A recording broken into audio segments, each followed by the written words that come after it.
धन्यवाद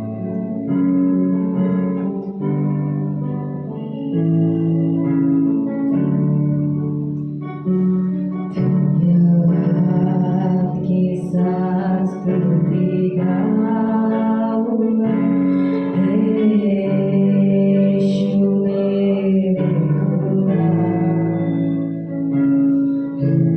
उपकार तेरे यीशुआ, कोटि कोटि स्तुति। धन्यवाद के साथ स्तुति गाऊंगा, हे यीशु मेरे खुदा। उपकार तेरे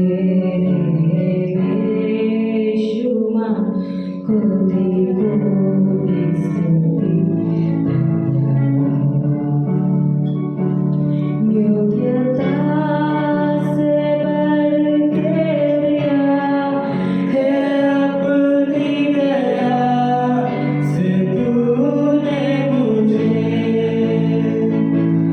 योग्यता से बढ़ के दिया है अपनी दया से तूने मुझे। मांगने से ज़्यादा मिला मुझे, आभारी हूँ। मांगने से ज़्यादा मिला मुझे, आभारी हूँ। धन्यवाद के साथ स्तुति गाऊंगा, हे यीशु मेरे खुदा। उपकार तेरे यीशुआ, कोटि कोटि स्तुति। धन्यवाद। तू है सच्चा जिंदा खुदा, मैं तुझ पर ही भरोसा मेरा। तू है सच्चा जिंदा खुदा, मैं तुझ पर ही भरोसा मेरा। सेवा पूरी करके पाऊँ इनाम, हो ऐसा तो करना। सेवा पूरी करके पाऊँ इनाम, हो ऐसा तो करना। धन्यवाद के साथ स्तुति गाऊंगा, हे यीशु मेरे खुदा। उपकार तेरे यीशुआ, कोटि कोटि स्तुति। धन्यवाद। धन्यवाद के साथ स्तुति गाऊंगा, हे यीशु मेरे खुदा। उपकार तेरे यीशु, कोटि कोटि स्तुति। कोटि कोटि स्तुति। कोटि कोटि स्तुति। धन्यवाद।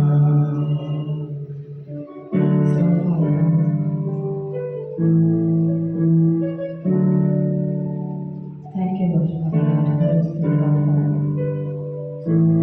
Thank you for giving us more than we asked for. Thank you for giving us more than we could exalt, Lord Father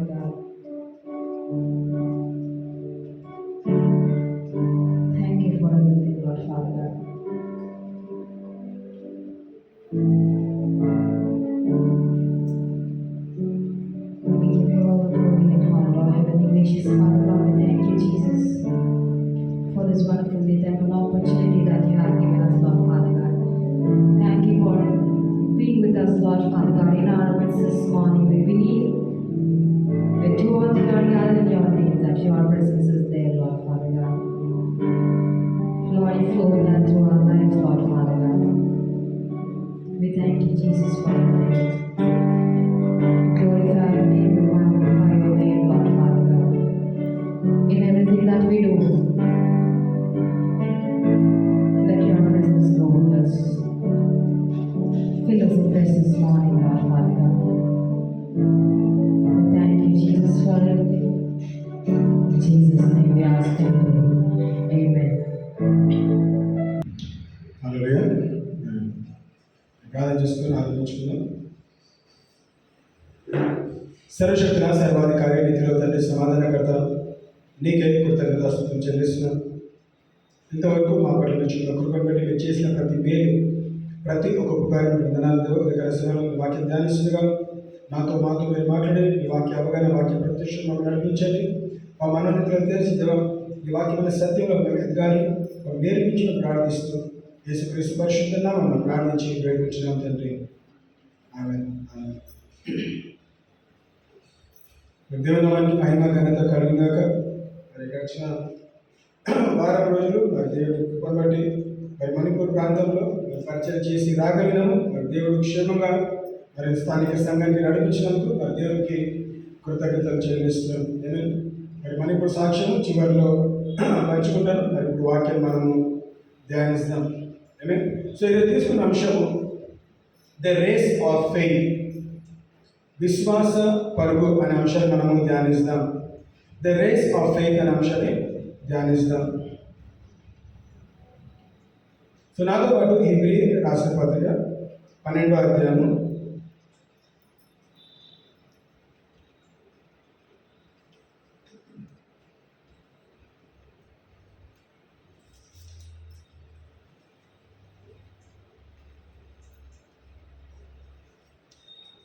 12వ అధ్యాయం మనం మొదటి వచనం నుంచి గమనిస్తాం.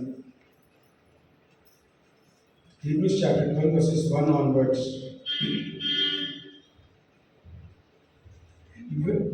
చాలా సిస్టర్. ఇంత గొప్ప శాంతి సమూహము మేఘం వలె మనలను ఆవరించి ఉన్నందున మనము కూడా ప్రతి వారమును సులువుగా చిక్కలబెట్టు పాపమును విడిచిపెట్టి విశ్వాసములకు కర్తయ్య దానిని కొనసాగించు వాడులైన యేసు వైపు చూస్తూ మన ఎదుట ఉంచబడిన పందెంలో ఓపికతో పరిగెత్తుదాం.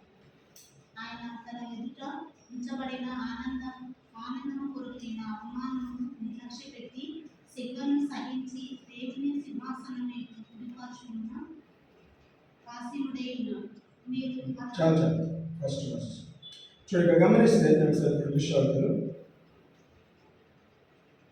Wherefore, seeing we also are compassed about with so great a cloud of witness, let us lay aside every weight and the sin which doth so easily beset us, and let us run with patience the race that is set before us. Looking unto Jesus, the author and finisher of our faith, who for the joy that was set before him endured the cross, despising the shame, and is set down at the right hand of the throne of God. ఇక్కడ గమనిస్తే మనము race of faith అనే అంశాన్ని ధ్యానిస్తాం. విశ్వాస పరుగు పందెము. చూడండి, పరుగు పందెం అన్నప్పుడు మనకు కావాల్సింది ఏం కావాలండి? ట్రైనింగ్ కావాలి, ఓర్పు కావాలి, సహనం కావాలి, పట్టుదల కావాలి, గెలవాలనే ఆతృత కలగాలి, ఆరంభించాలి, ముగించాలి. మరి విశ్వాసమైన పరుగులో మనం గమనిస్తే ఇక్కడ వాక్యం ఏం సెలవిస్తున్నది? ఎవరు ఆరంభించేవారు? యేసుక్రీస్తు. అందుకే వర్స్ 2 ఏమంటున్నది? He is the author. Looking unto Jesus the author and finisher of our faith. మన రెగ్యులర్ మనము రేస్ అనగానే మరి అనేక రేసులు ఉన్నాయండి. పరిగెత్తుతాము, లేదా గుర్రాల రేసెస్ ఉన్నాయి, కార్ రేసు, సైకిల్ రేసు, అనేక రేసెస్ ఉంటా ఉన్నాయి. అందరిలో దాంట్లో ఏది స్టార్ట్లో ఉంటుంది, ఫినిష్లో ఉంటుంది. దాంట్లో ఎవరు చేయాలి? ఎవరైతే పార్టిసిపేట్ చేస్తున్నారో వాళ్ళని చేయాలంటే స్టార్ట్ చేయాలి, ఎండ్ చేయాలి. మరి విశ్వాసం అనే పరుగు పందెంలో మరి ఆరంభించేది ఎవరు? దేవుడు ఆరంభించేవాడు, ముగించేవాడు కూడా దేవుడే. కానీ ఈ ఆరంభం నుంచి ముగించేంత వరకు కూడా మధ్యలో ఉన్న మనం ఏం చేయాలని మనం నేర్చుకుందాం. He's the author and he's the finisher. He will start and he will end. దేవుని ఉద్దేశం అంటే మనం ఆరంభిస్తే తప్పకుండా ముగించాలి. మధ్యలో మధ్యదారి వదిలేవాడు కాదు. కాబట్టి మనం ఏం చేస్తాము, మనము విడిచిపెట్టద్దు. అందుకే ఇక్కడ వాక్యం గమనిస్తే ఎండ్యూర్ అని ఉన్నది, అంటే సహించను కదా, శ్రమను సహించను. మనము కూడా ప్రతి భారమును సులువుగా చిక్కుల బట్టి పాపమును విడిచిపెట్టి విశ్వాసమునకు కట్టె దాన్ని కొనసాగించు వాడు అయిన యేసును చూచుచు మన ఎదుట ఉంచబడిన పందెములో ఓపికతో పరిగెత్తుదము. ఏం కావాలంట, మనకి ఓపికతో పరిగెత్తాలి. ఫెయిత్ అండ్ పేషెన్స్ అనే మాట కూడా మనం గమనిస్తాం. సో ఈ విశ్వాసం అనే పరుగు పందెంలో మనకు కావాల్సింది ఓపిక కావాలి. దేంట్లో ఓపిక కావాలి? దేవుని వాక్యంలో, దేవుని వాగ్దానాలు మనము ఓపిక కలిగి ఉండాలి. దేవుడు వాగ్దానం నుంచి వాగ్దానం నెరవేర్చేవాడు. కాబట్టి వాగ్దానం ఇచ్చిన తర్వాత మన ఓపిక మనకి ఏం చేస్తాడంట, నీ ఓర్పు నశించదు అని వాక్యం చూపిస్తాను. నేను ఓర్పు, సహనం, ఓపిక కలిగి దేవా నాకు ఇచ్చిన వాగ్దానం నా జీవితం నెరవేర్చు అని మనం అడిగినట్లయితే ఏంటంటే we should have patience, we should have that. ఏముండాలో మనకు ఓపిక కలిగి ఉండాలి, ఓర్పు కలిగి ఉండాలి. ఓర్పు కలిగి మనం సహించినట్లయితే, ఇఫ్ యూ ఎండ్యూర్, మనం ఓపిక కలిగినట్లయితే తప్పకుండా మనం ఏం చేస్తామంట, ఆ విశ్వాసం అనే పరుగు పందెంలో మనం పరిగెత్తగలుగుతాం. విశ్వాసం గురించి మాట్లాడితే కేవలం ఒక వర్డ్ మాత్రం ఉంటుంది, కానీ అది సహజంగా నివాసం చేయడం చాలా కష్టం. We walk by faith and not by sight అని వాక్యం తెలుస్తుంది. ఎవరు వాక్ బై ఫెయిత్ అంటే మనం నడుస్తున్న మార్గంలో విశ్వాసంతో నడవాలి. Walk with the faith of God. విశ్వాసంతో నడవాలి, విశ్వాసం ఉండాలని నేర్చుకుంటాం. కానీ కరెక్ట్ టైంలో కొన్నిసార్లు మనం విశ్వసించని పరిస్థితులు ఉంటున్నాం. ఆ పరుగు పందెంలో విశ్వాసం కోల్పోయిన పరిస్థితిలో మనం వెనుక తిరిగి వెళితే ఏమవుతుందంట, మనకు అవమానము, దేవుని పైన ఉన్న విశ్వాసాన్ని కూడా అవమానపరిచేవాడు ఉంచు. So we should have faith in God.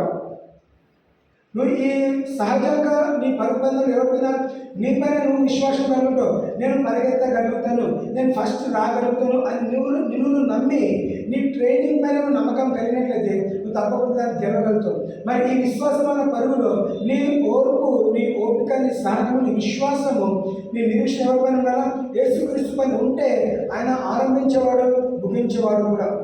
He is the author and finisher of our faith. యేసుని చూచుచు అని వాక్యం తెలుస్తుంది. Looking unto Jesus. ఈ సహజ పరిగెత్తులో నీ గోల్ ఉంటుంది. 100 మీటర్సా, 200 మీటర్సా, 1000 మీటర్సా, లేకపోతే కొన్ని మ్యారథాన్ 5 కిలోమీటర్స్, 10 కిలోమీటర్స్ అంటే రన్ చేస్తూ ఉంటారు. ఈ పరుగు పందెంలో నీ గమ్యం ఏంటిది?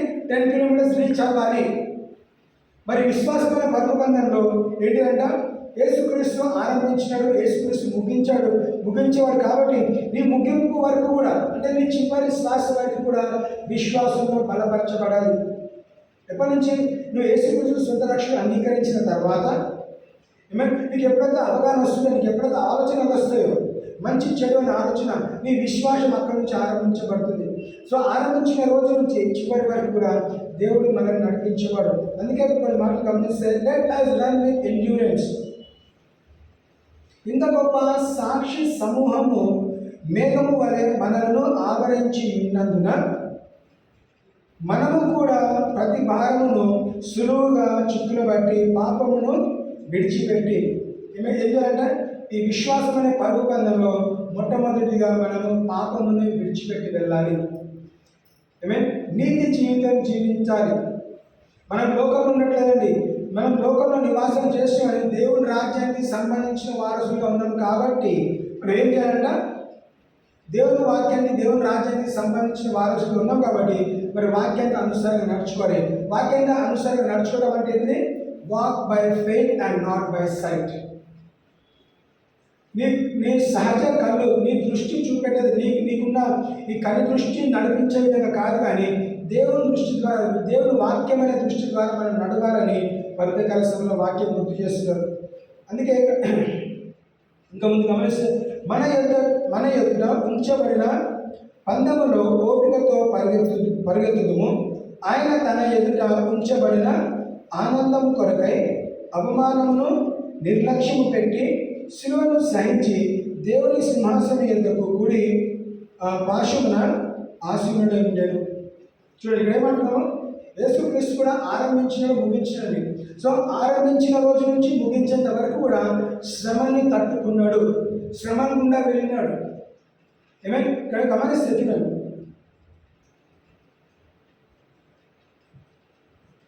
Who for the Joy that was set before him endured the cross.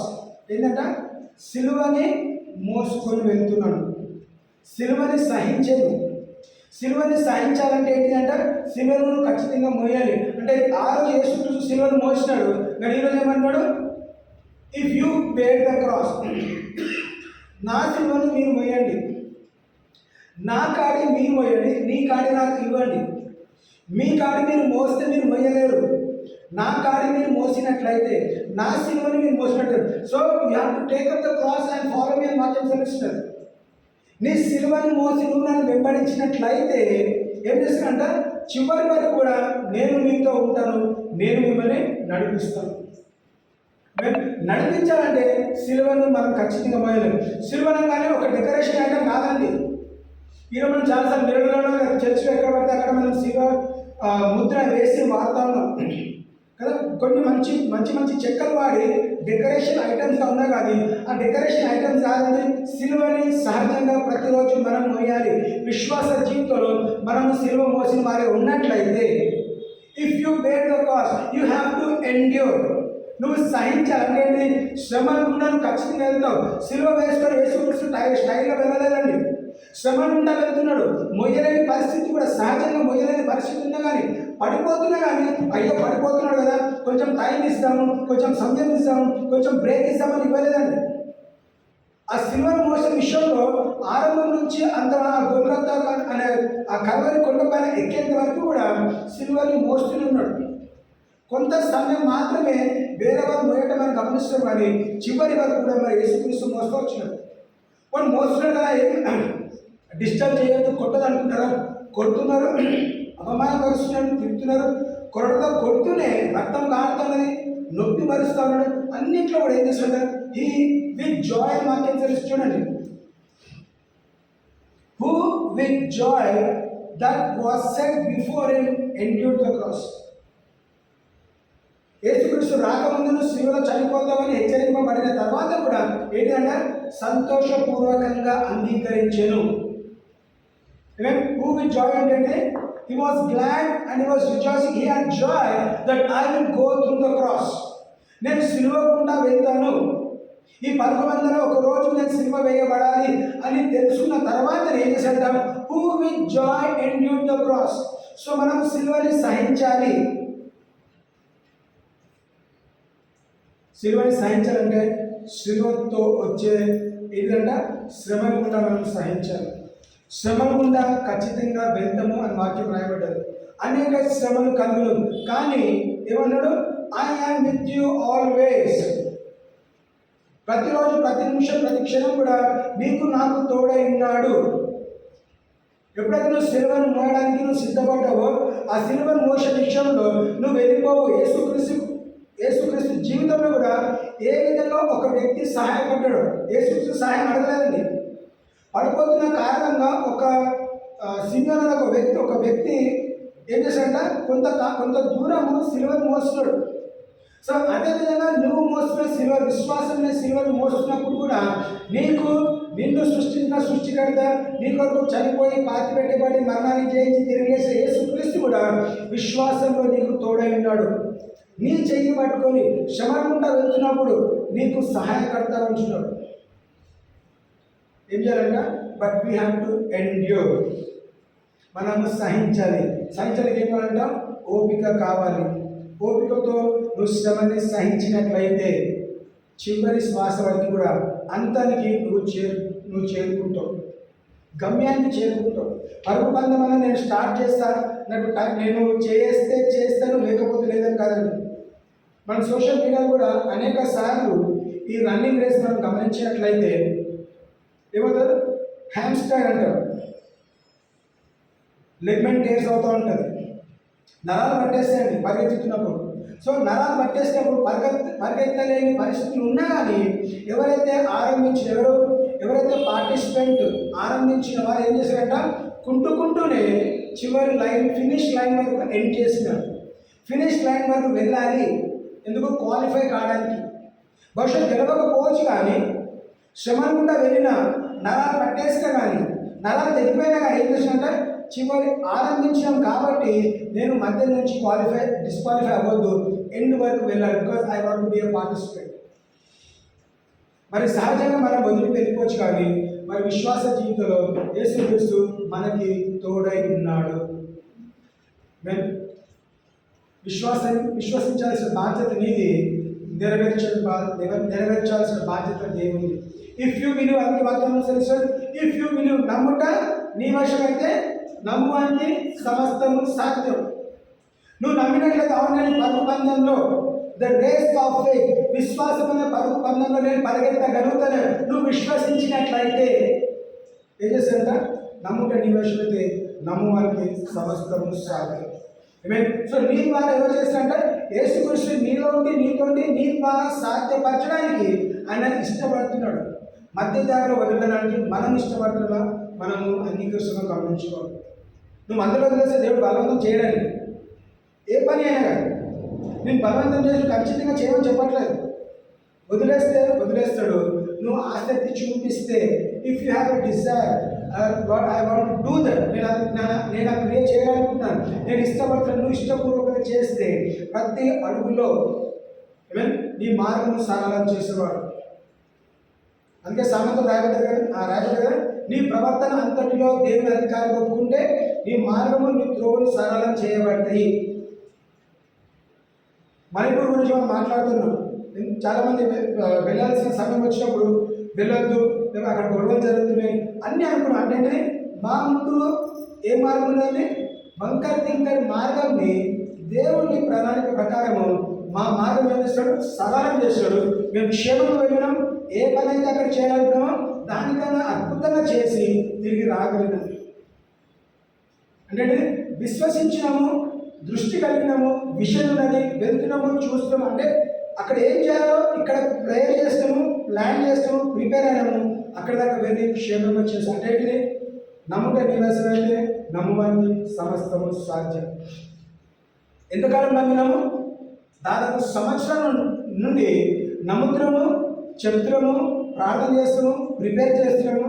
అన్ని విషయాలు కూడా ఏంటిది? దేవుని అధికారాన్ని ఒప్పుకున్నాం కాబట్టి, దేవా నీ చిత్తం నెరవేర్చబడి కాక. నీ చిత్తం ఏంటిది? లేని వారికి సాధ్యం చేయడమే దేవుని చిత్తం. మరి హైదరాబాద్లో లేదా మీరు అంత దూరం వెళ్ళాల్సి అంటే ఇప్పుడున్న పరిస్థితి బట్టి అక్కడికి వెళ్ళి చేయాల్సిన పరిస్థితి వచ్చింది కాబట్టి అక్కడికి వెళ్ళి చేస్తాం. ఇక్కడ ఉన్న వాళ్ళని ఇక్కడ కూడా చేస్తున్నాం. అంటే నీ తోటి వారిని, నీ తోటి సహోదరుని, లవ్ యువర్ నేబర్ అన్నాం. ఆ నేబరింగ్ స్టేట్స్ కష్టపడుతున్నప్పుడు మనం చూడలేక వెళ్ళి సాయం చేయాలని ఆసక్తి కలిగింది. దేవుడు ఆశ నెరవేర్చినాడు, క్షేమంగా తీసుకెళ్ళడం, పరిచయం వాడబడ్డము, తిరిగి రాగలేము. అది దేవుడికి మహిమ ఘనత కలుగుతుందా.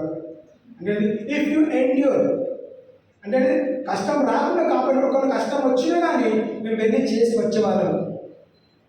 అంటే ఇఫ్ యూ ఎండ్యూర్ టెంప్టేషన్స్, నువ్వు ఓపిక సహనం కలిగినట్లయితే దేవుడు నీ ద్వారా ఖచ్చితంగా, అంటే దేవుడి పనికి అడ్డకం ఉన్నట్లయితే దేవుడు మార్గం సరళం చేసి తన పని తన ఖచ్చితంగా నెరవేరుస్తాడు, స్థిరపరుస్తాడు. అడ్డంకాలు వచ్చినాయి, ఛాలెంజెస్ వచ్చినాయి, అయినాను మాకు ఎలాంటి ఇబ్బంది కలగకుండా మేము వెళ్ళినాము, చేసి రాగలిగినాము. దేవుని నామానికి మహిమ ఘనత కలుగును కాక. ఏమైనా ఇంతకుముందు గమనిస్తే 5వ వచనము,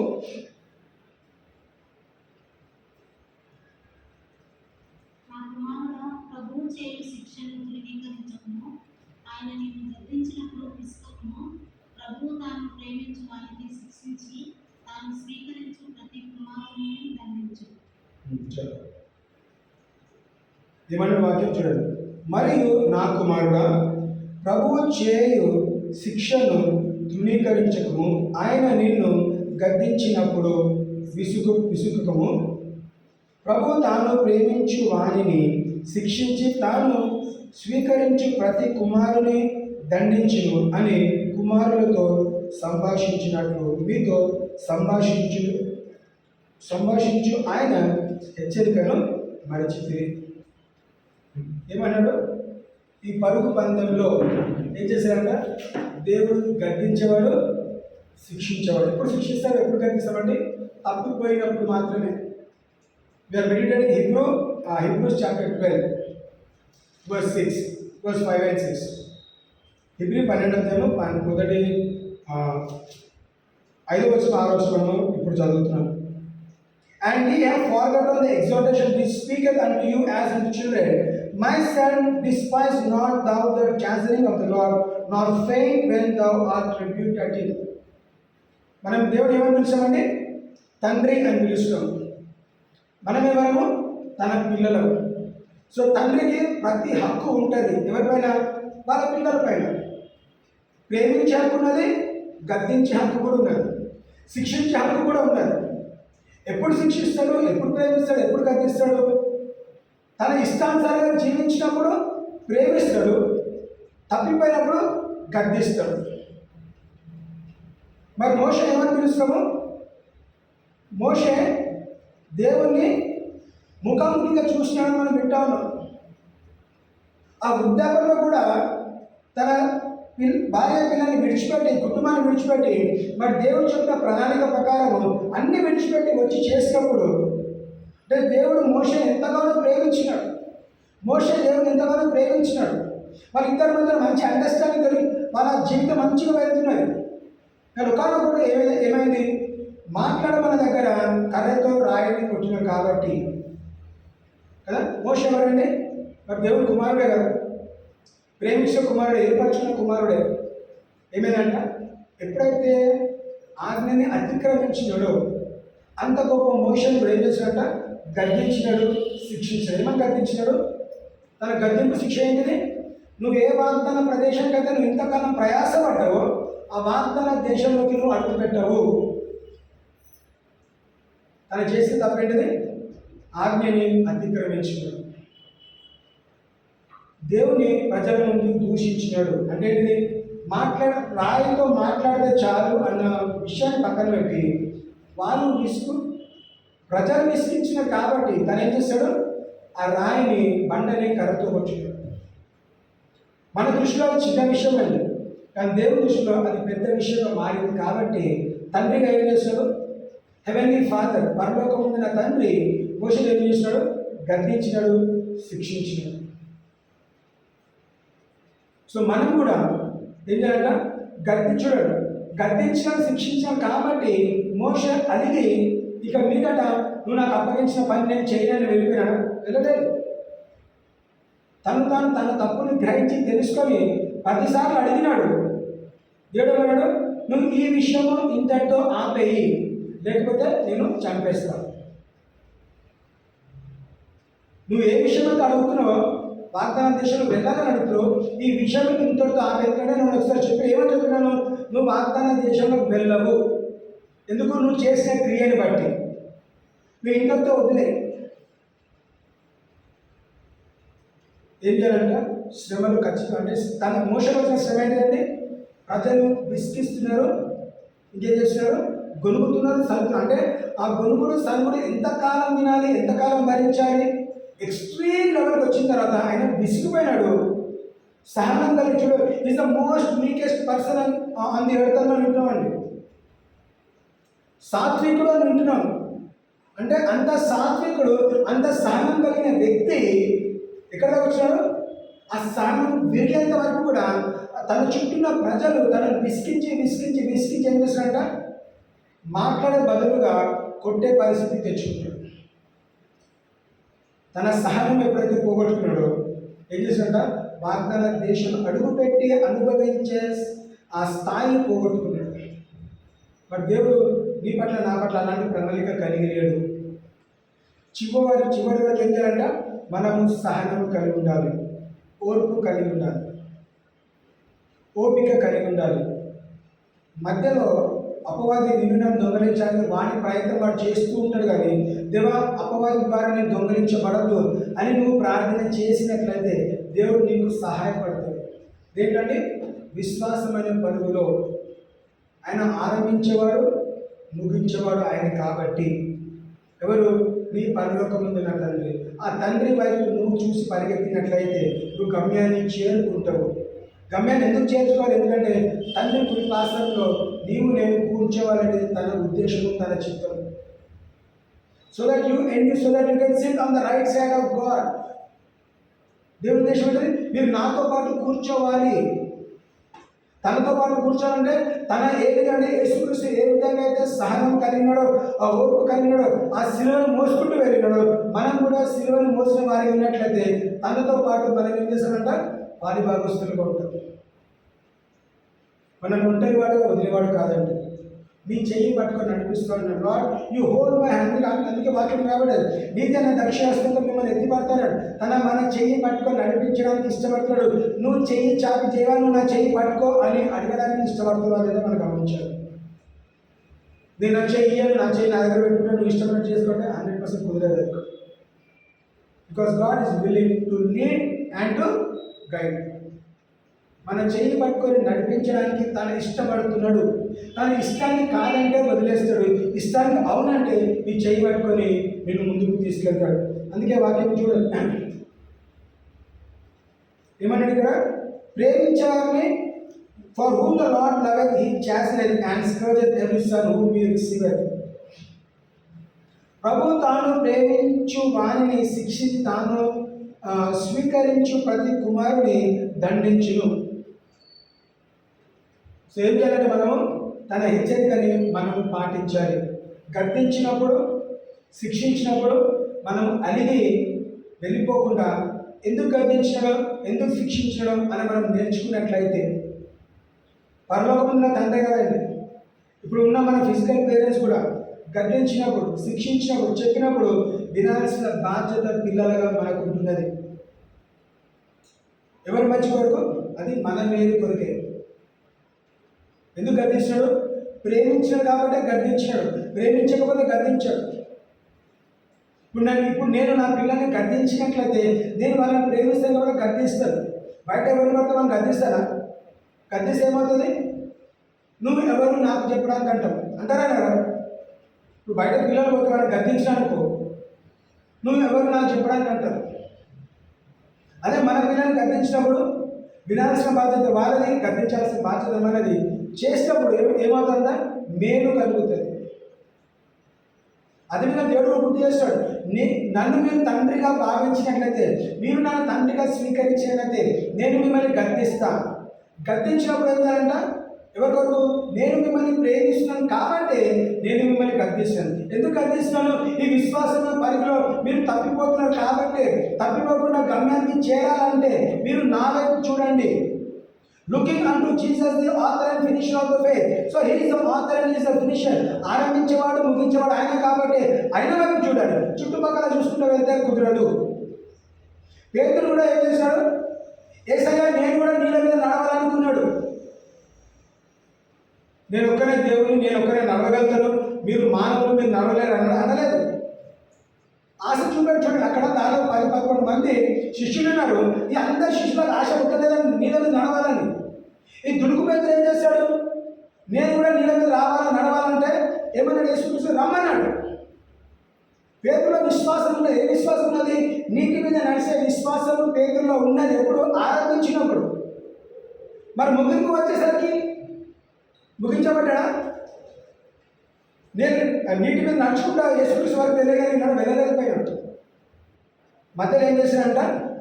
యేసు వైపు ఎంతవరకు అయితే చూసినా అంతవరకు అడుగులు వేస్తూ ఉన్నాడు. దృష్టి మరలిన తర్వాత గాలి తుఫానులు మరలించినప్పుడు ఏం చేశాడంట? గాలి తుఫాను చూసిన వ్యక్తి ఏం చేశాడు? మునిగిపోవటం ఆరంభించాడు. మునిగిపోతున్నప్పుడు అప్పుడు గుర్తొచ్చింది, యేసయ్య కరుణించినను మునిగిపోతున్నాను అన్నప్పుడు యేసయ్య తన చేయి చాపి తనని లేపి తిరిగి పడవకు నడిపించాడు. లుకింగ్ అంటూ జీసస్. సో యేసుక్రీస్తు విశ్వాసకర్త కాబట్టి యేసు వైపు చూసి మనం ఏం చేయాలంట? మన ప్రయాణము కొనసాగించాలి. ఏ ప్రయాణము? విశ్వాసమైన ప్రయాణంలో ఇరుకులు, ఇబ్బందులు, ఆటంకాలు ఖచ్చితంగా ఉంటాయండి. కొండలు, లోయలు, ఎత్తైన స్థలంలో, లోయలాంటి స్థలంలో కూడా ఆ స్థితిగతుల నుంచి మనం వెళ్ళినా కానీ, even though I walk through the valley of shadow of death, ఏం చేశాడంట? మనని పరుండ చేయండి. పచ్చిగల చోట్ల ఆయన నన్ను పరుండ చేయండి. ఈ make me light beside still waters అంటాడు. ఇన్ గ్రీన్ ప్యాస్చర్స్ నడిపించేవాడు ఆయన. కాబట్టి ఏంటంట, విశ్వాసమైన పరుగు పందెంలో నేను ఓడిపోవద్దు, నేను యేసు వైపు చూసి పరిగెత్తాలని ఉదయకాల సమయంలో మన వాక్యం ద్వారా దేవుడు గుర్తు చేస్తున్నాడు. 7వ వచనం గమనిస్తే,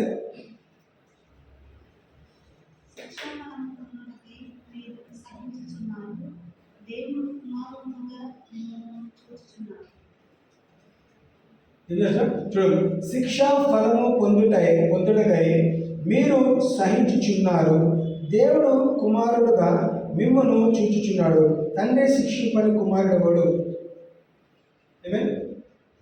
ఏం చేస్తాడంట, మళ్ళీ గుర్తు చేస్తున్నాడు 7వ వచనం కూడా, దేవుడు కుమారులను మిమ్మును చూచుచున్నాడు. మిమ్మల్ని అన్నిలాగా చూడట్లేదండి, కుమారులాగా కుమార్తెలాగా చూస్తున్నాడు. కాబట్టి కుమార్తెలు ఏం చేశారంట, శిక్షించిన వాడు ఎవరు? తండ్రి ఖచ్చితంగా తన లైఫ్ టైంలో ఒకసారైనా శిక్షిస్తాడు, ఒకసారైనా గర్దిస్తాడు. సో మనం తండ్రిగా భావించినట్లయితే ఏ విధంగా శిక్షిస్తాడు, ఏ విధంగా గర్దిస్తాడు? తండ్రి ఎక్కడో సింహాసనంలో కూర్చున్నాడు, మరి మనల్ని ఏ విధంగా గర్దిస్తాడు, ఏ విధంగా శిక్షిస్తాడు? మన డైలీ నడవడికలో మనం గమనించినట్లయితే నష్టం జరిగిందా, మేలు జరిగిందా, దేవుని ఆశీర్వాదాన్ని అనుభవిస్తున్నా, అనారోగ్యంతో బాధపడుతున్నాను, దేవుని హస్తం నాపై ఉందా లేదా, దేవుడు నన్ను వెంబడిస్తున్నా లేదా అని మనం ఏం చేస్తాము, మనం గ్రహించగలుగుతాం. మనం గ్రహించినప్పుడే, అందుకే సౌలు గమనిస్తే సౌలుగా మాట్లాడతాడు, ఆయన అన్నీ చేస్తాడు కానీ నేను ప్రార్థన చేస్తున్న ప్రార్థన దేవుడు వినట్లేదు, దేవుడు నాతో మాట్లాడట్లేదు అని ఎవరితో అంటున్నాడు? సౌలు సమయంతో చెప్తున్నాడు. దేవుడిని నేను మొరపెట్టుకుంటాను, లేక ప్రార్థన చేస్తున్నాను, దేవుడిని అడుగుతున్నాను, నాతో మాట్లాడట్లేదు కాబట్టి నేనేం చేశానంట, నేను ఎక్కడికి వెళ్ళాను, విచ్చుక్రాఫ్ దగ్గరికి వెళ్ళాను. చేతబడి చేస్తే ఆ స్త్రీ దగ్గరికి ఎందుకు వెళ్ళినాను?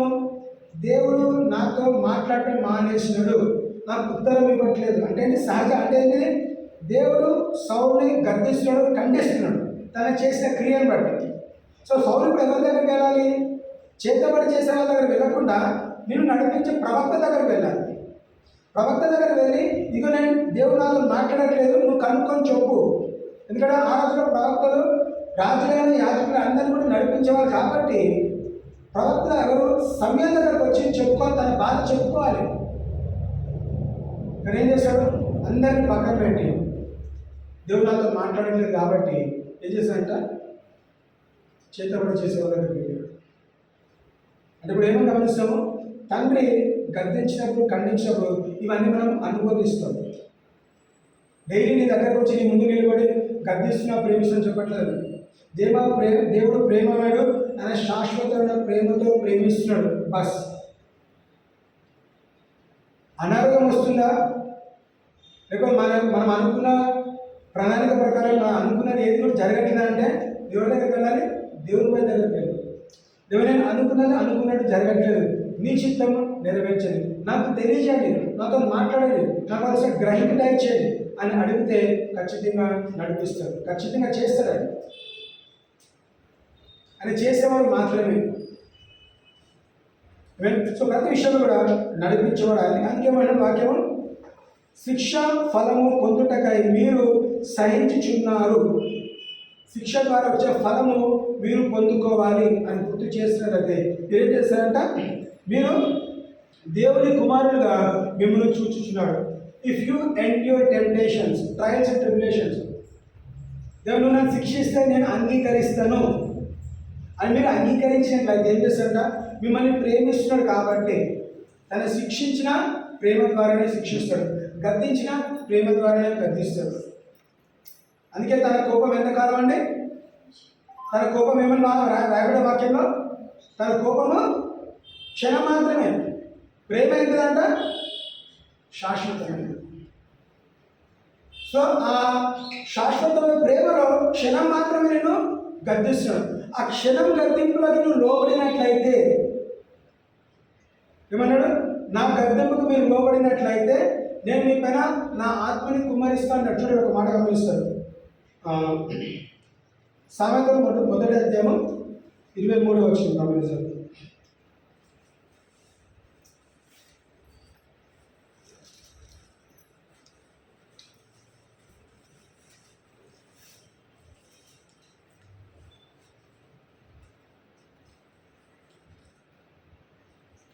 నా గద్దెంపు విని తిరుగుడి, ఆలకించుడి, నా ఆత్మను మీ మీద కుమ్మరించును, నా ఉపదేశమును మీకు తెలిపెదను.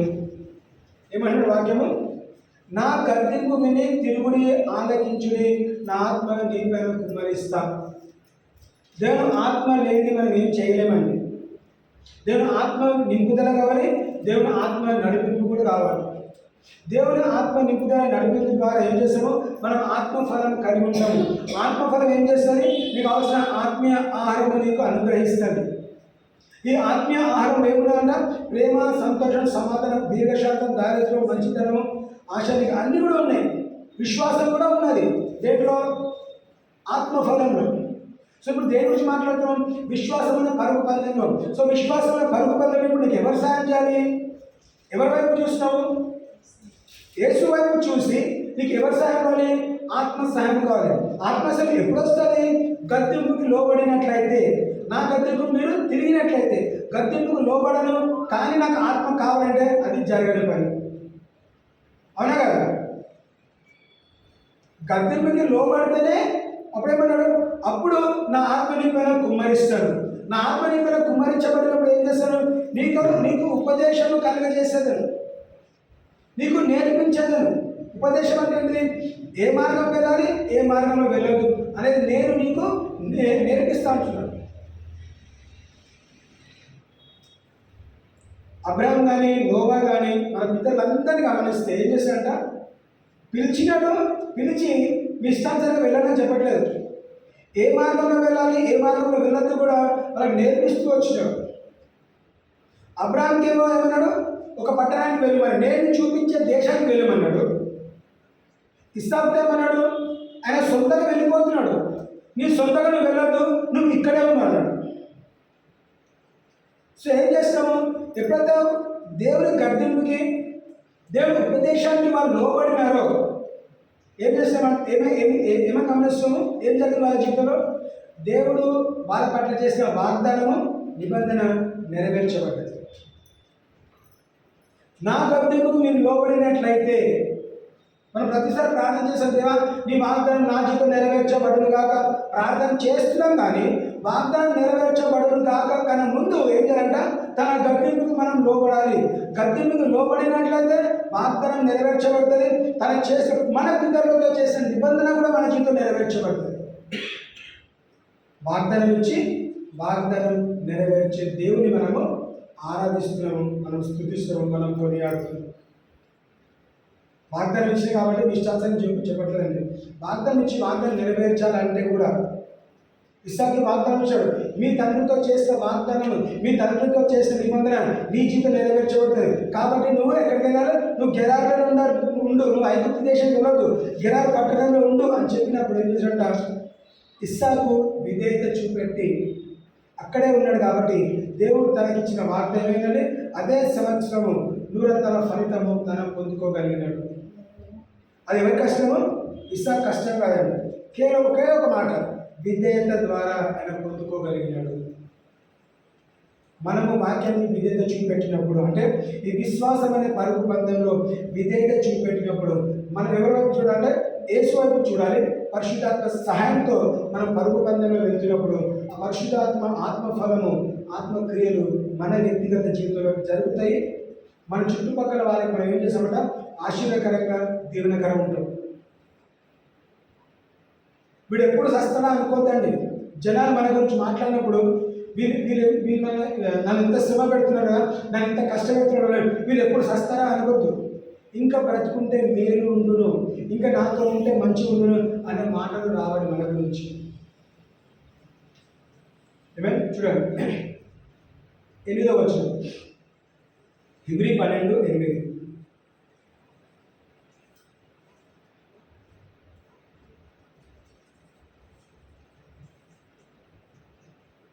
కుమారులైన వారందరూ శిక్షలో పాల్గొనుచున్నారు. మీరు పొందని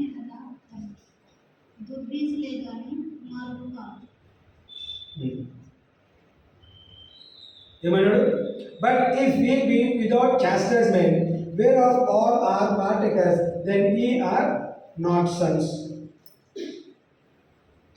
కుమారులుగా పిలువబడాలంటే గద్దింపుకు లోబడాలి. గద్దింపుకు లోబడకపోతే మీరు కుమారులు పిలువబడరు. కుమారులుగా పిలువబడకపోతే మీరు నాలో పాలి భాగస్తులు ఉంటారు. దేంట్లో పాలి భాగస్తులుగా? దేవుడు మనకి ఇచ్చిన నిబంధన వాగ్దానంలో పాలి భాగస్తులు ఉంటాం. పాలి భాగస్తులుగా లేకపోతే మనం దేవునితో పాటు సింహాసనం మనం కూర్చోలేము. అంతవరకు వెళ్ళాలంటే ఏం చేయాలి? ఇక్కడ భూలోకంలో గద్దింపుకి మనం లోబడే. ఇంకా ముందు గమనిస్తే 9వ వచనము, మరియు శరీర సంబంధులైన తండ్రులను మనకు శిక్షకులై ఉండేది, వారిని భయభక్తులు కలిగి ఉండేది. అట్లయితే ఆత్మకు తండ్రి అయిన వారికి మరి ఎక్కువగా లోబడి బ్రతకవలేను కదా. Furthermore, we have had fathers of our flesh, which corrected us, and we gave them reverence. Shall we not much rather be in subjection unto the Father of spirit who live? లోకరీతిగా ఉన్న తండ్రులకి మీరు గౌరవిస్తున్నారు, వాళ్ళు గద్దించినప్పుడు మీరు లోబడుతున్నారు. మరి అదేవిధంగా మరి పరలోకంలో ఉన్న తండ్రి గద్దించినప్పుడు ఏం చేయాలంట? మీరు లోబడాలి అంటున్నాడు. You have to respect. ఏ విధంగా అయితే మీ తండ్రి గద్దించినప్పుడు నువ్వు లోబడి ఒప్పుకొని వెళ్తున్నావో, అదేవిధంగా నిన్ను ప్రేమించే తండ్రి నిన్ను గద్దించినప్పుడు, పరలోకముందున నీ తండ్రిని గద్దించినప్పుడు ఏం చేయాలి? వాక్యం తెలుస్తుంది, మనము లోబడి బ్రతుకోవాలని. ఏంటంట? లోబడాలి, మనము బ్రతకాలి. లోబడకపోతే చాలాసార్లు మనం కొన్నిసార్లు బిస్కిచ్చిన పిల్లల్ని కూడా మనం చాలాసార్లు గమనించుంటాం. తల్లిదండ్రులు ఏమంటారు? సస్య సావరం అంటారు కదా. చెప్పిన మాట వినకపోతే మనం సాధారణ ఈ మాటలు ఏం చేస్తాము? చెప్పి చెప్పి చెప్పి చెప్పి మనం బిస్కొచ్చినాం అనుకో, తల్లిదండ్రులు నీ బ్రతుకు నువ్వు బ్రతుకురా, నువ్వు బ్రతుకు సస్య సాగు, నీ ఇష్టం ఉన్నట్టు చేసుకుంటే ఏం చేస్తాము? వదిలేస్తాం. ఈ లోకరీతిన తండ్రి ఆ విధంగా చేస్తే మరి పరలోకమైన తండ్రి కూడా ఏం చేస్తారంట? నా గద్దింపుకు లోబడకపోతే, సామెత ముద్రనైతే మీరు చివరి వరకు చదివితే మీకు తెలుస్తుంది. ఏమంటుందంటే అక్కడ, నేను పిలిచినప్పుడు మీరు లోబడలేదు కాబట్టి ఇప్పుడు ఏం చేశాడ? నీకు అవసరం ఉన్నప్పుడు నువ్వు నాకు మొరపెట్టుకుంటే నేను నీకు ఉత్తరం ఇయ్య అంటున్నాడు. అదే దేవుడు ఆపత్కాలం మంది మీరు నాకు మొరపెట్టుకుంటే నేను మీకు ఉత్తరం ఇస్తాను. దేవుడు సామెత గ్రంథం గమనిస్తే ఏమన్నాడు? మీరు శ్రమకుండా వెళ్తే ఏం చేశాడ? నేను నవ్వుతా అంటున్నాడు. ఎందుకు నవ్వుతున్నాడు? ఏమని చదివింది? నా గద్దెంపుకి లోబడిన ఎడల, నా గద్దెంపుకి నా పిలుపుకి నువ్వు లోబడేది కాబట్టి నువ్వు శ్రమకుండా వెళ్తావు. శ్రమలో వచ్చినప్పుడు నేను నన్ను గుర్తు చేసుకుంటావు కదా, ఆ గుర్తు చేసుకున్న రోజు నువ్వు నాకు మొరపెట్టుకుంటావు, కానీ నీకు ఆన్సర్ ఇవ్వదు, నీ మొర ఆలకించను. ఎందుకు? హెచ్చరించినప్పుడు హెచ్చరింపబడలేదు, గద్దించినప్పుడు గద్దింపును అంగీకరించలేదు కాబట్టి. ఆ గద్దింపు దేని ద్వారా వస్తుందంటే నీ అనుదిన జీవితంలో అనుభవిస్తావు. నువ్వు తెలుసుదేవా, దేవుడు నన్ను గద్దిస్తాడు, ఈ నష్టం జరిగిందో, దేవుడు ఈ అనారోగ్యం వచ్చిందో, లేదంటే ఏదో క్రియలు డిస్టర్బెన్సెస్ జరుగుతున్నాయి. ఏం చేయాలంట? దేవుడు గద్దిస్తాడు, శిక్షిస్తాడు, నేర్పిస్తున్నాడు. మనం దేవుని దేవా, ఈ క్రియ నా జీవితంలో ఎందుకు జరిగింది నాకు తెలియదు, కానీ నేను చేసే తప్పుదాని ద్వారా జరిగితే నన్ను క్షమించు, తిరిగి నీ మార్గంలో స్థిరపరచు. దేవా, విశ్వాసమైన పరుగులో నేను పరిగెత్తుతున్నాను. పరిశుద్ధాత్మ దేవా, నీ నింపుదల నాకు అవసరం, నీ సహాయం నాకు అవసరం, నా చేయి పట్టుకొని నన్ను నడిపించు దేవా అని పరిశుద్ధాత్మ దేవుడికి ప్రార్థన చేస్తే నీకు సహాయం చేయడానికి ఇష్టపడుతున్నాను. అందుకే తన కార్యం ఏంటంటే ఈజ్ ఎ గైడ్. శిష్యులు ఎక్కడ చెదిరిపోతారో అనే ఆలోచన యేసుక్రీస్తుకు ఉంది కాబట్టి ఏమన్నాడు? మీరందరూ కూడా ఈ మేడగదిలో వెయిట్ చేయండి. ఎందుకు వెయిట్ చేయాలా? నేను వెళ్ళి ఆదరణకర్తని పంపిస్తాను. ఎందుకు ఆదరణకర్త కావాలి? ఎందుకంటే మాతో 3.5 సంవత్సరాలు బ్రతికి పరిచయం చేసి చనిపోయిన వ్యక్తి మా మధ్యలో లేడు కాబట్టి మేము దుఃఖప్రాంతులు అవుతాం. కాబట్టి ఇప్పుడు ఏంటంటే మీకు ఆదరణ కావాలి కాబట్టి నేను ఆదరించేవాడిని కాదు. ఎందుకు? నేను మీతో ఉండను, మీతో ఉండడానికి నేను ఆదరణకర్తను పంపిస్తాను. ఆ ఆదరణకర్త వచ్చేసేసంట మీకు he will teach you, he will lead you, he will guide you. మీకు నిన్ను బోధిస్తాడు, నేర్పిస్తాడు, సహాయపడతాడు, ఆదరిస్తాడు. అన్ని విషయాలలో కూడా నీకు తోడైనడానికి ఒక వ్యక్తిని పంపిస్తున్నా. పరిశుద్ధాత్మ దేవుని పంపించాడు, మనకి నడిపింపు కలిగింది. ఈరోజు మన పరిశుద్ధాత్మ దేవుని మనం కలిగి ఉన్నాము. మనకు కావాల్సిన నడిపింపు దాన్ని ఇవ్వడానికి సిద్ధపడ్డాడు. మనం లోబడినట్లయితే, అందుకే వాక్యం కాబట్టాడు, నా ఆత్మని నీ పైన కుమ్మరిస్తా. ఒకవేళ 120 మంది ఆ మేడ గదిలో ఉండకుండా వాళ్ళు నిచ్చటిగా వెయిట్ చేయకుండా వెళ్ళిపోతే ఈరోజు ఇంత పరిచయం జరిగేది కాదండి. పరిశుద్ధాత్మ నింపుదల తర్వాతనే ఈ వాక్య విస్తారణ జరిగింది, లేకపోతే ఆ వాక్యం అక్కడే ఉండిపోయేది. వాళ్ళు చూపెట్టిన విధేయత కారణంగా ఈరోజు నువ్వు నేను వాక్యం వింటున్నాం. సో నీవు చూపెట్టిన విధేయత ద్వారా నీ రానున్న జనరేషన్ వాక్యం వింటుంది.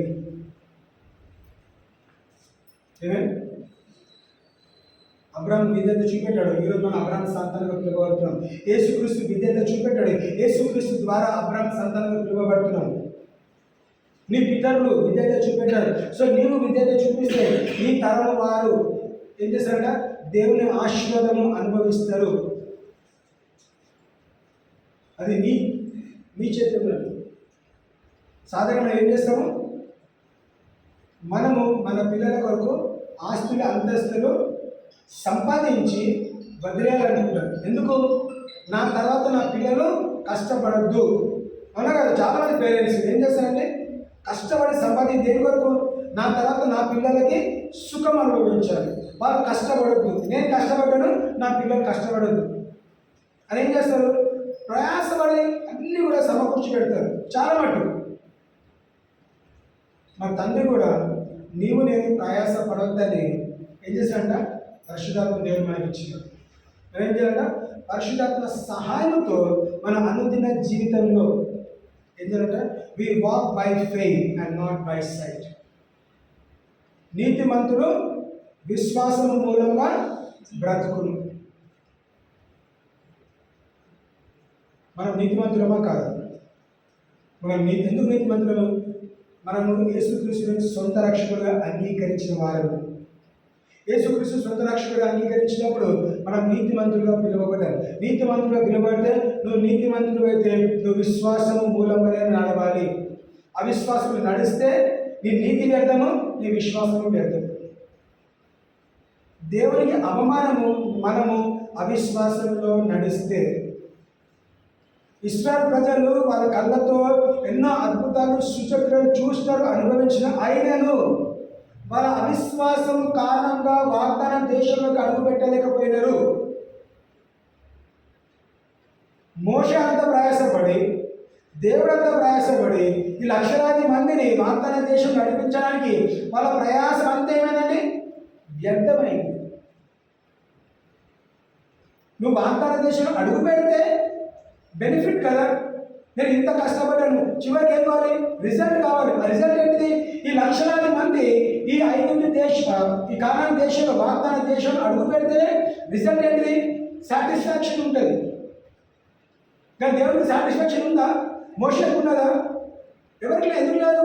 ఎందుకంటే వాళ్ళు గద్దెకు లోబడట్లేదు, విశ్వాసంలో నడుచుకోవట్లేదు, దేవుడిని తృణీకరిస్తూ వచ్చినాడు, గద్దెకు లోబడలేదు. కాబట్టి వాళ్ళ అరణ్యం ఏం చేస్తున్నారంట, ఎంతవరకు విసిగించినాడు దేవుడు ఎంతవరకు విసిగించినారంటే, మిమ్మల్ని కోడి పాపమని తీసుకొస్తే మీరు నా మాట వినట్లేదు కాబట్టి నా మాట వినట్లేదు కాబట్టి ఏం చేయాలంటే మీరు అరణ్యంలో సాగుండని ఉద్దేశం తీసుకెళ్ళలేకపోయినా. ఎందుకు? మీరు ఎంత చేస్తే కానీ వీళ్ళలో ఉన్న అవిశ్వాసాన్ని తీయలేకపోతుంది కాబట్టి, బికాస్ ఆఫ్ అన్బిలీఫ్. రాయబడిన వాక్యంలో వాళ్ళ అవిశ్వాసం కారణంగా వాళ్ళు వాగ్దాన దేశంలోకి వెళ్ళలేకపోయినారు. ఆ రోజు మరి ఈరోజు వాగ్దాన దేశంలో అడుగుపెట్టాలంటే నీకు అవిశ్వాసం కాదు, విశ్వాసం కావాలి. విశ్వాసం కావాలి కాబట్టి అందరికీ విశ్వాసమైన కొలత దేవుడు ఆల్రెడీ మనకి ఇచ్చినాడు. దేవుడు అనగా విశ్వాసం లేదని చెప్పడానికి ఎవరైనా లేమండి. విశ్వాసం కారణంగానే నువ్వు రక్షింపబడ్డావు. అదే విశ్వాసం పరలోక రాజ్యానికి చేర్చబడుతుంది. ఈ మార్గంలో అవిశ్వాసం ఏమవుతుందా, నువ్వు అరణ్యంలో చనిపోయే పరిస్థితి తెచ్చుకోకు. అరణ్యం అంటే అనుదిన జీవితము, డే టు డే లైఫ్. ఏముంటుంది డే టు డే లైఫ్లో? అరణ్యం ఏమున్నదండి, కొంచెం ఆహారం ఉన్నది, ఆహారం లేదు, నీళ్ళు ఉన్నాయి, నీళ్ళు లేవు, ఎండ ఉంది, ఎండ లేదు, వర్షం అంటే అన్ని శ్రమలు కూడా వెళ్తున్నారు. ఈ శ్రమలన్నింటిలో కూడా వాళ్ళు ఏం చేయాలంట, మా దేవుడు ఏ దేవుడు అయితే మమ్మల్ని ఐగుప్తు దేశం నుంచి వాగ్దాన దేశంలో తీసుకెళ్తాడో, నాకు వాగ్దానం ఇచ్చినాడు, ఆ దేవుని వైపు చూడాలి, మనుషుల వైపు కాదు. వాళ్ళు ఏం చేస్తారు, అరణ్యంలో వచ్చిన తర్వాత కూడా ఎవరు గుర్తు చేసుకుంటారు, ఏ దేవుడైతే వాళ్ళని బయటకు తీసుకొని ఆ దేవుని మర్చిపోయి పక్కన పెట్టి ఐగుప్తులో మేము ఆహారం తిన్నాము, ఈ ఆహారం తిన్నాము, ఈ విధంగా బ్రతికినాము, ఈ విధంగా ఎంజాయ్ చేసాము, అదే మాట్లాడుతున్నారు. కానీ వాగ్దాన దేశంలో మాకు శ్రమ లేదు, అనారోగ్యం లేదు, అన్ని మేలు ఉపకారాలు జరుగుతాయి అనే ఆలోచన వాళ్ళకి రాలేదు. వాళ్ళు ఏమిటంటే అవిశ్వాసం ఎంతగా నిండిపోయిందంటే ఆ అవిశ్వాసం వాళ్ళ ప్రాణం తీసింది. ఎవరు చంపినారు? ప్రజలందరినీ ఎవరు చంపినారు? వాళ్ళు చంపుకున్నారు. దేని ద్వారా? ఎందుకు నశించిపోయినారు? అవిశ్వాసం ద్వారా. Because of unbelieve they were dead in this wilderness. విశ్వసించిన వారు మాత్రమే వాగ్దాన దేశంలోకి అడుగు పెట్టగలిగారు. భయపడని వారు వాగ్దాన దేశంలో అడుగు పెట్టినారు. భయపడ్డ ప్రతి ఒక్కరు కూడా ఏం చేశారా? అరణ్యంలోనే ప్రాణాలు కోరుకున్నారు. ఏమే చూడండి, verse 10. వారు కొన్ని దినముల మట్టుకు తమ ఇష్టం వచ్చినట్టు మనలను శిక్షించరు కానీ మనము తన పరిశుద్ధతకు పాల్గొనవలెనని మన మేలు కొరకే ఆయన శిక్షించుచున్నాడు. ఏమంటున్నాడండి? తన మేలు కొరకే ఆయన శిక్షించుచున్నాడు అంటే ఇది తండ్రి గద్దింపు, మీకు మేలు కలుగును గాక. నష్టం కలగట్లేదండి. తండ్రి గద్దిస్తే మీకు మేలు కలుగుతుంది కాబట్టి మేలు కలిగించే గద్దింపు మీరు అంగీకరించండి. దేవుడు కూడా అబ్రాహాముని గద్దించినాడు. నువ్వు హాగర్ ద్వారా సంతానం కలిగినావు, కానీ హాగర్ ద్వారా సంతానం కలిగిన సంతానం నేను ఒప్పుకోవట్లేదు, నువ్వు వెయిట్ చేయి, ఇంకా 10 సంవత్సరాలు ఆలస్యం, 10-15 సంవత్సరాలు ఆలస్యం చేస్తాడు. ఎందుకు? అదే గద్దింపండి, అదే శిక్ష. నాకు ఏం శిక్ష? ఇంకా 15 years వెయిట్ చేయాల్సి వచ్చింది ప్రామిస్ అని రావడానికి. అనుకుందాము దాదాపు 10 సంవత్సరాలు. బహుశా అదే సమయము దేవుడు సేరా గర్భం తెరిచి 10 years తర్వాత ఇచ్చేవాడేమో. అపవాది ఏం చేశాడు? ఎప్పుడైతే మనం వాగ్దానం పొందుకునే సమయం ఉంటుందో అప్పుడే అపవాది ఎంటర్ అవుతాడు. 5 yearsకే మరి సారకి ఆలోచన రావాలి కదా. దేవుడు వాగ్దానం నుంచి దాదాపు 5 సంవత్సరాలు గడిచింది, మరి హాగర్ ద్వారా సంతానం కలిగించవచ్చు కదా. 10 సంవత్సరాలు వెయిట్ చేసింది అంటే 10 years లాంగ్ టైం, ఒక డీకేడ్, ఒక దశాబ్దం వెయిట్ చేసిన తర్వాత అప్పుడు సార్ అనుకుంటున్నది నాతో ఇంకా కాదు, అబ్రాహాము మాత్రం సంతానం ఎవరి ద్వారా? నా పని ద్వారా ఇస్తాను. కానీ దేవుడు నన్ను అంగీకరించలేదు. అబ్రాహాముకి పుట్టిన సంతానం కాబట్టి ఆశీర్వదించినాడు, కానీ దాన్ని పక్కన పెట్టి సేరా గర్భం ద్వారా వచ్చే కుమారుని వాగ్దాన పుత్రుడుగా అంగీకరించినాడు. దేవుడు గర్భించాడు కాబట్టి ఇంకా 15 సంవత్సరాలు వెయిట్ చేసి దాదాపు 25 సంవత్సరాలు ఆలస్యమైన తర్వాత దేవుడు వాగ్దానం నెరవేర్చబడ్డది. దేవుడు పిలిచిన రోజు నాకు తెలిసి నా గ్రహింపు బట్టి 25 years తర్వాత ఇచ్చేవాడు కాదండి దేవుడు. ఎప్పుడైతే ఆగర్తో తప్పు చేస్తున్నారో అదే సమయం దేవుడు ఇవ్వాల్సింది తప్పు కారణంగా 15 సంవత్సరాలు ఆలస్యం అయ్యింది. సో ఏం చేస్తాము? మన జీవితంలో ఏ కార్యం జరగాలో ఆలస్యం మన చేతుల ద్వారా మనం ఆలస్యం చేసుకుంటాం. దేవుడు ఆలస్యం చేసేవాడు కాదు. అవునా కదా? ఎవరు ఆలస్యం చేశారు? Because of unbelief. నీ అవిశ్వాసము ద్వారా నీవు ఆలస్యం చేసుకుంటావు. నువ్వు విశ్వసించు, ఖచ్చితంగా జరుగుతుంది. ఈ నెల మనం ఆరంభించే వరకు దాదాపు 8 రోజులు, 8 రోజులు జరిగినాయి. ఇంకా ఎన్ని రోజులు ఉన్నాయి? 23 days కదా, 31 days కదా. 23 days ఈ డిసెంబర్ అంటే ఈ సంవత్సరం ముగించడానికి 23 రోజులు మన చేతిలో ఉన్నాయండి. ఆ 23 రోజులు నువ్వు ఈ సంవత్సరం అంతా దేని కొరకైతే శ్రమ పడ్డావో, దేని కొరకైతే ప్రార్థన చేస్తావో, నువ్వు దేని కొరకైతే ఎదురు చూస్తావో, ఇంకా జరగకుండా ఉన్నట్లయితే ఈ 23 రోజులు నీ సంపూర్ణ విశ్వాసము నువ్వు దేవుని పైన ఉంచు. ఈ సంవత్సరం గడవక ముందే ఏమేన్ నీ జీవితంలో ఆ కార్యము జరుగుతుంది. ఏమేన్ మళ్ళీ చెప్తున్నాను, ఈ సంవత్సరం గడవడానికి ఇంకా 23 రోజులు మాత్రమే మిగిలి ఉన్నది. ఈరోజు తీసేస్తే ఈ 23 రోజులు కూడా నువ్వు దేవుని సన్నిధిలో మొరపెట్టుకొని దేవుని వైపు చూసి ఆయన ఆరంభించేవాడు, ముగించేవాడు. సో ఈ సంవత్సరం నువ్వు ఆరంభిస్తే సంవత్సరం ముగించేవాడు. సంవత్సరం ఆరంభంలోనే నీకు ఒక వాగ్దానం ఇచ్చాడు, నా కృప నీకు చాలును.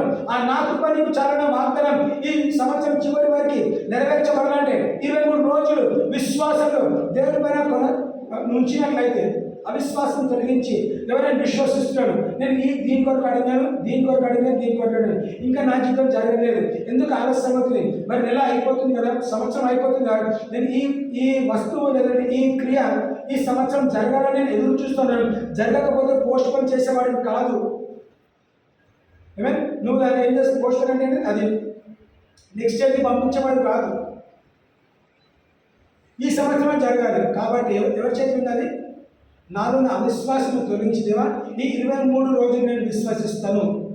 ఈ సంవత్సరం 2024 సంవత్సరం గడవక ముందే నా జీవితం నేను ఏదైతే కోరుకున్నానో, నా హృదయ వాంఛ ఏదైతే కలిగినదో, నా హృదయ వాంఛ నా జీవితం నెరవేర్చబడుగాక.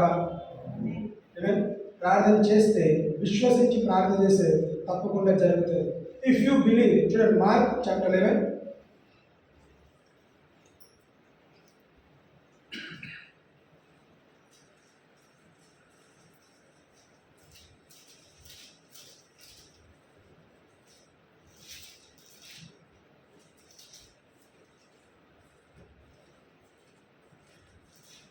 23-24 చదువుతుంది.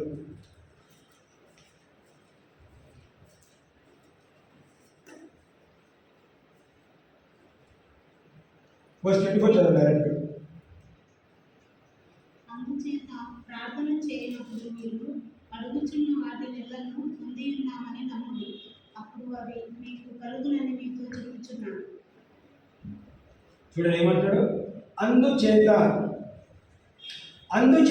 ప్రార్థన చేయనప్పుడు మీరు అడుగుచున్న వాటి నెలను పొంది ఉన్నామని నమ్ముడి, అప్పుడు అవి మీకు కలుగునని మీతో చెప్పుచున్నాను. ఎందుకంట చూడండి, స్పెసిఫిక్గా చెప్పట్లేదు. నువ్వు ఏదైతే అడుగుతున్నావో ఏం చేయాలంట, నేను పొందుకున్నా అని నువ్వు నమ్మాలి. అడుగుతున్నా దేవుడు ఇస్తాడు, లేకపోతే అంటే అది అట్లనే ఉంటుంది, సగం సగమే ఉంటుంది.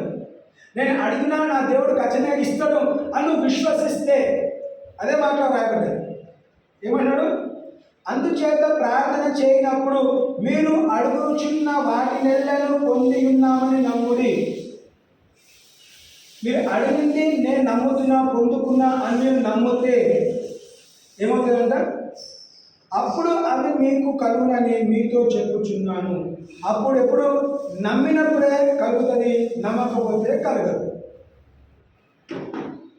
సో ఇప్పుడు ఎవరు నమ్మాలి? నేను నమ్మితే సరిపోదు, నీతో పాటు నేను ఏకీభవిస్తే, నాతో పాటు మీరు ఏకీభవించినప్పుడు, నమ్మినప్పుడే, మనం ఏకీభవించినప్పుడే అది క్రియ జరుగుతుంది.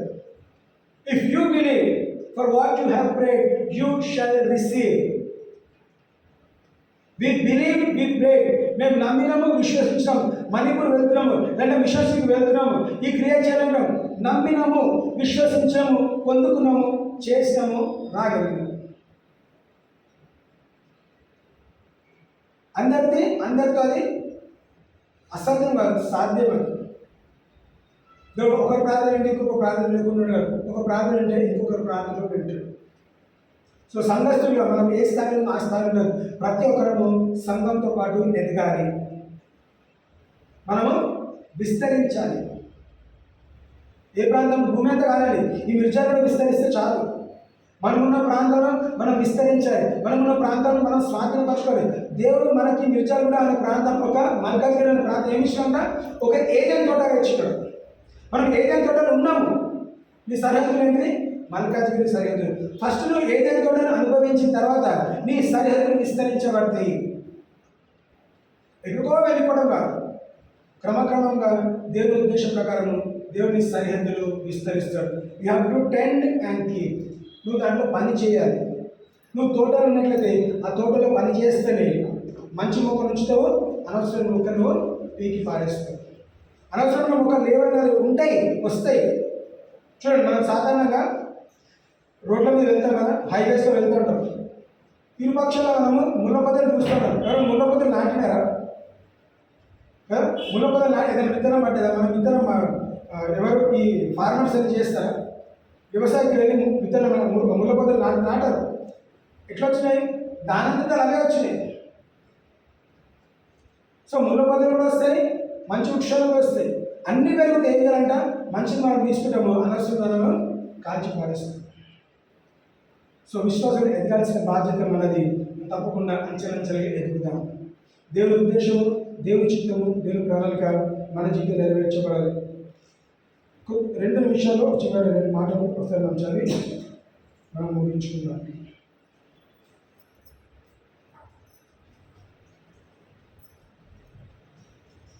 11 నుంచి 14 వరకు ఒకసారి మనం చదివి ముగించుకుందాం. Hebrew 12.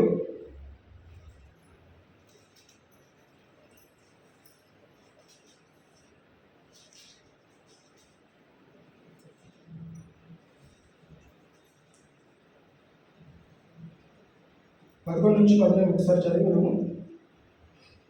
మరియు ప్రస్తుతమందు సమస్త శిక్ష దుఃఖకరంగా కనబడనే కానీ సంతోషకరంగా కనబడదు. అయినను దాని యందు అభ్యాసము కలిగిన వారికి అది నీతియును సమాధానకరమైన అనవచ్చు. కాబట్టి మడలిన చేతులను సడలిన మోకాళ్ళను బలపరచుడి. మరియు కుంటికాలు వెనుకగా బాగుపడు నిమిత్తము మీ పాదములకు మార్గములను సరళం చేసుకోండి. అందరితో సమాధానము పరిశుద్ధత కలిగి ఎండుటకు ప్రయత్నించుడి. పరిశుద్ధత లేకుండా ఎవడును ప్రభువును చూడడు. వాక్యం తెలుస్తుంది. Now no chastening for the present seemeth to be joyous but grievous, nevertheless afterward it yielded the peaceable fruit of righteousness unto them which are exercised thereby. గద్దెంపు మేలు కలుగుతుంది వాక్యం తెలుస్తున్నది. గద్దెంపు నీకు నొప్పి కలిగించిన నొప్పి ద్వారా నీకు మేలు కలుగుతుందని వాక్యం తెలుస్తుంది. 12 గమనిస్తే, కాబట్టి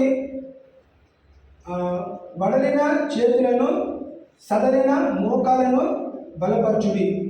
ఏమంటే వాక్యం? Wherefore lift up the hands which hang down and the feebleness, and make straight paths for your feet, lest that which is lame be turned out on the way, but let it rather be healed. స్వస్థపరుస్తాను వాక్యం తెలుస్తుంది. నేను క్లుప్తంగా చెప్తున్నాను. మరియు కుంటి కాలు వెనకగా బాగుపడు నిమిత్తము మీ పాదములకు మార్గములను సరళము చేసుకుని. పాదముకు మార్గము సరళం చేయడం ఏం చేయాలంట? తన గద్దునికి మనము లోబడాలి. గద్దుకు లోబడకుండా వెళ్తే ఏమంటే అలాంటి కుంటి జీవితమే జీవిస్తాం.